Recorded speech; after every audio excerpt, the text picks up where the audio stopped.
नमस्कार, आप देख रहे हैं द न्यूज़ वर्ल्ड। मैं हूं आपके साथ भाविका। आइए सबसे पहले नजर डालते हैं इस वक्त की खास खबरों पर।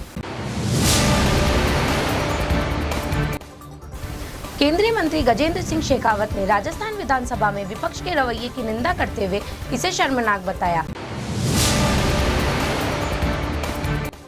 कांग्रेस प्रदेश अध्यक्ष गोविंद सिंह डोटासरा शनिवार को जोधपुर दौरे पर रहे। भजनलाल सरकार की कार्यप्रणाली पर उठाए गए सवाल।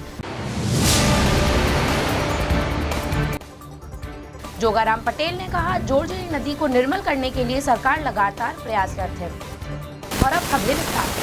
केंद्रीय संस्कृति एवं पर्यटन मंत्री गजेंद्र सिंह शेखावत ने राजस्थान विधानसभा में विपक्ष के रवैये की निंदा करते हुए कहा कि जब विपक्ष के पास में कहीं कोई मुद्दे शेष नहीं रह जाते, कोई विषय जब उनके पास चर्चा करने के लिए शेष नहीं होते, तब वो इस तरह के आधार विहीन विषयों को लेकर इस तरह से टिप्पणियां करते हैं। शनिवार से केंद्रीय मंत्री शेखावत ने अपने निवास पर पत्रकारों से अनौपचारिक बातचीत की। विधानसभा में पक्ष विपक्ष के बीच गतिरोध से जुड़े सवाल पर शेखावत ने कहा कि निश्चित रूप से यह निंदनीय है। लोकतांत्रिक व्यवस्थाओं में इस तरह की बातों की कहीं कोई गुंजाइश नहीं है। केंद्रीय मंत्री ने कहा कि प्रदेश की जनता अनेक अपेक्षाओं के साथ अपना जनप्रतिनिधि चुनकर भेजती है कि वो सदन में जाकर अपने क्षेत्र से जुड़े विषयों और समाज से जुड़े विषयों पर चर्चा करेंगे, स्वास्थ्य चर्चा करेंगे। लेकिन जब चर्चाएं इस तरह की राजनीति की भेंट चढ़ती है, राजनीतिक महत्वाकांक्षाओं की भेंट चढ़ती है, तो उसका दुख निश्चित रूप से मतदाता को होता है। एलिवेटेड रोड से जुड़े सवाल पर शेखावत ने कहा कि एलिवेटेड रोड का टेंडर डॉक्यूमेंट हो गया है और टेंडर प्रक्रिया चल रही है। बहुत जल्दी उसका शिलान्यास हो जाएगा। लेकिन निश्चित रूप से निंदनीय है।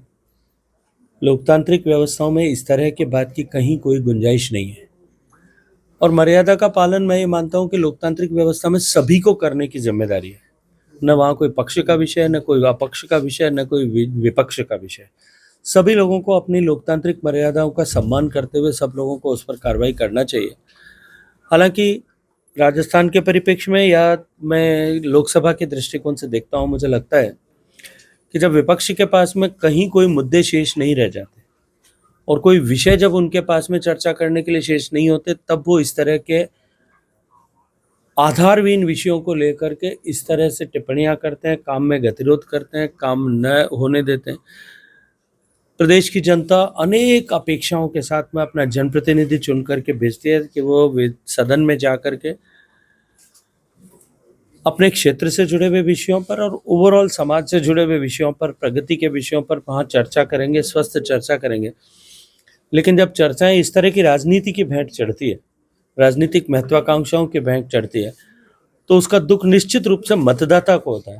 एक जनप्रतिनिधि के नाते मुझे लगता है कि हमें, चाहे हम किसी भी पाले में खड़े हों, जैसा मैंने कहा पक्ष अपक्ष और विपक्ष चाहे किसी भी पाले में खड़े हों, एक जनप्रतिनिधि के नाते जो हमारे मतदाताओं के प्रति हमारा जो भाव होना चाहिए, जो रिस्पॉन्सिबिलिटी होनी चाहिए, हम उस रिस्पॉन्सिबिलिटी को पूरा करने के दृष्टिकोण से सोचते हुए काम करें। ऐसा मैं मानता हूँ सभी को करना चाहिए। कांग्रेस प्रदेश अध्यक्ष गोविंद सिंह डोटासरा शनिवार को जोधपुर दौरे पर रहे।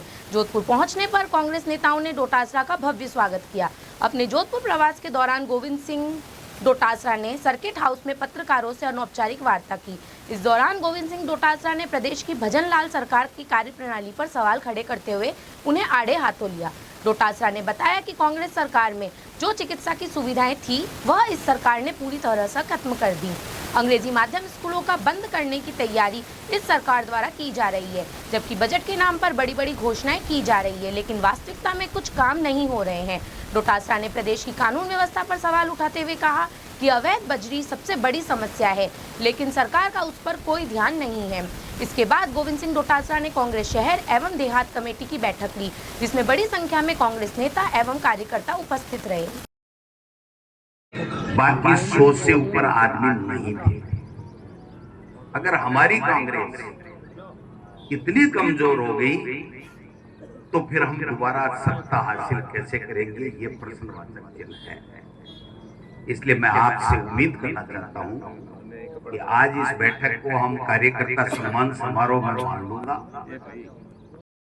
मैं आपकी नहीं कह रहा, सब जगह की स्थिति है और इस स्थिति को सुधारने के लिए हम प्रयास करने आए हैं, किसी की कोई कमी खामी निकालने के लिए। कैबिनेट मंत्री जोगाराम पटेल शनिवार को जोधपुर पहुंचे, जहां एयरपोर्ट पर बड़ी संख्या में कार्यकर्ताओं ने उनका फूल माला पहनाकर स्वागत किया। एयरपोर्ट पर पत्रकारों से वार्ता करते हुए जोगाराम पटेल ने कहा कि मुख्यमंत्री भजनलाल शर्मा के नेतृत्व में ऐतिहासिक बजट आया है। जोजरी नदी को निर्मल करने के लिए सरकार लगातार प्रयासरत है। जोजरी नदी की सफाई के लिए 176 करोड़ के बजट के लिए जोगाराम पटेल ने मुख्यमंत्री का आभार जताया। विधानसभा में विधायक गणेश घोगरा के बयान पर उन्होंने कहा कि यह बयान खेदजनक है, ऐसे बयान नहीं देने चाहिए। सभी साथियों को बहुत बहुत नमस्कार।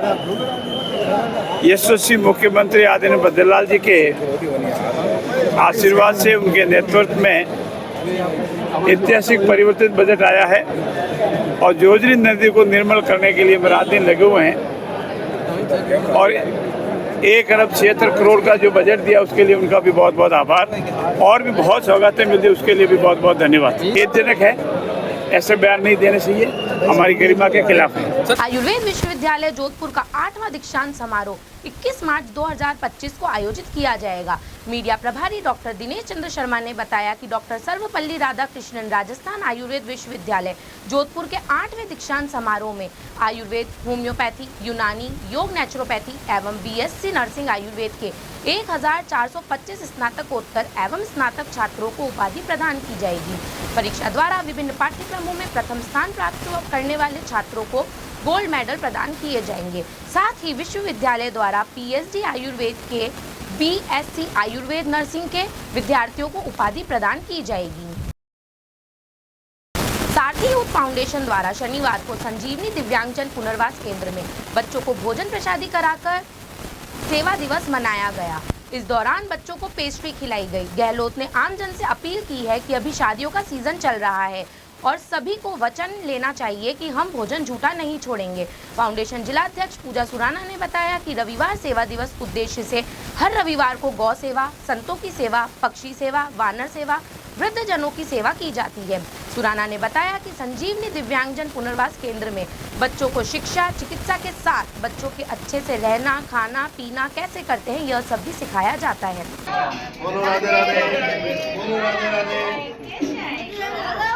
राधे राधे बोलो, बोलो राधे राधे बोलो, बोलो बेटा जय श्री राम।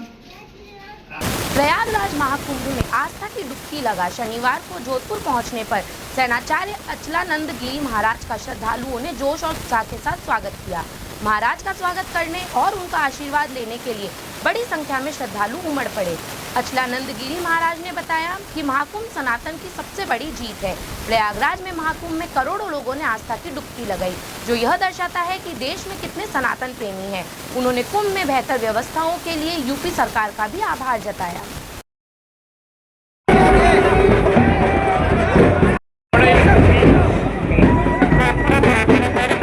जी महाराज की, प्रयागराज भगवान की, चलो रुको, गुरु महाराज की, नरदरबार की, सनातन धर्म के बाला को 144 साल से कुंभ अमृत पूर्ण करके आए। 3,51,000 लोगों ने वहाँ प्रसादी पाई, स्नान करा, निवास करा और बड़े शांति के साथ जैसी हमारी उम्मीद रामदेव गुरु सब भक्तों का सहयोग से और सभी शांति पूर्ण हुआ। और फिर हम कल गए थे चित्रकूट, तो अमित शाह ने, हमारे मुख्यमंत्री मध्य प्रदेश के मोहन यादव ने, उप मुख्यमंत्री ने और मुरारी बापू ने, सब जोधपुर का सारा ने अन्न क्षेत्र रहा सेवा के लिए और सबके लिए कामना करें। मुझे मालूम है कि 70 करोड़ जनता नहाने आई है, तो कुछ आस्था का भाव जगा है। हिंदू धर्म के प्रति लोगों की भावना बढ़ी है। ठेकेदार, विष्णु, जाट, सब जात आए। विष्णु कभी नहीं आते गंगा जी नहाने के लिए, अब के देखा मैंने खूब नहाए। ये भावना है। चौधरी क्या, ईसाई क्या, मुसलमान क्या, वो कौन कैम खानी और विष्णु मेघवार सब जाते। शहर समाज के अलावा अन्य जात ज़्यादा आई।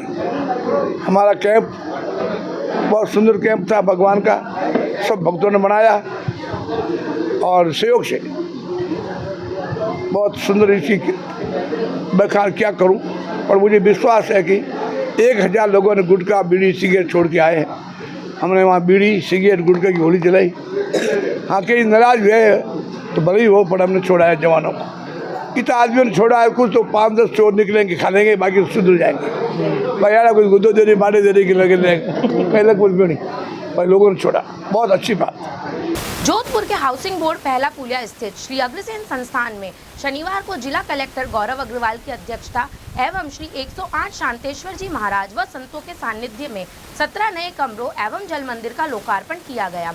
श्री अग्रसेन संस्थान के अध्यक्ष उमेश लीला ने बताया कि भामाशाहों के सहयोग से 17 नए कमरों का लोकार्पण किया गया। इस दौरान न्यायाधिपति मनोज कुमार गर्ग एवं एम्स अस्पताल उप निदेशक मनु मनीष गुप्ता मुख्य अतिथि के रूप में मौजूद रहे। उमेश लीला ने बताया कि इस नवीनीकरण से संस्थान में होने वाले कार्यक्रम के दौरान आमजन को सुविधा मिलेगी। मैं अनिल कुमार सिंघल, सचिव श्री अग्रसेन संस्थान। उमेश जी हमारे अध्यक्ष महोदय ने आपको डिटेल में पूरी बात बताई। मैं इस अवसर पर ये अग्रसेन संस्थान का बहुत सौभाग्य है कि सभी दानदाता सदैव इसके लिए तत्पर रहते हैं और ये 17 कमरे बने हैं जो एसी वाला है, जल मंदिर है, इसमें सभी भामाशाहों ने खुले दिल से सहयोग किया है। मैं इस अवसर पर उन सभी का धन्यवाद ज्ञापित करता हूं और अपेक्षा करता हूं कि भविष्य में इसी तरह से कोई भी कार्य की आवश्यकता पड़े तो उनका सहयोग हमें मिलता रहे, यही परमात्मा से और उन सबसे प्रार्थना है। धन्यवाद। बहुत ही हर्ष का विषय है। श्री अग्रसेन संस्थान के अंतर्गत आज संत श्री शांतेश्वर जी महाराज के पावन सरने में मुख्य अतिथि श्री मनोज कुमार जी गर्ग, समारोह अध्यक्ष जिला कलेक्टर श्री गौरव जी अग्रवाल, विशिष्ट अतिथि मनु मनीष जी गुप्ता उपनिदेशक एम्स की मौजूदगी में अन्य संत हरिराम जी, संत अमृताराम जी के पावन सानिध्य में श्री अग्रसेन संस्थान के अंतर्गत 17 भामाशाहों के सहयोग से 17 नए कमरों का निर्माण हुआ है, जिसका आज लोकार्पण होने जा रहा है। इसके साथ ही आम जन के हितार्थ स्वर्गीय श्रीमती कैलाश देवी लीला की स्मृति में पत्नी श्री रामजी लाल जी लीला की तरफ से एक जल मंदिर का भी लोकार्पण करवाया जा रहा है, जिसे आम जन गर्मियों में पानी पीने के लाभान्वित होगा। इसी के साथ ही श्री अग्रसेन संस्थान भवन के अंतर्गत चतुर्थल में जो एसी हॉल था श्री अग्रसेन हॉल, उसका नवीनीकरण श्री ओम प्रकाश जी सिंघल के द्वारा एवं श्री रामजी लाल लीला के द्वारा दोनों के संयुक्त तत्वाधान में उस एसी हॉल का नवीनीकरण भी करवाया गया है।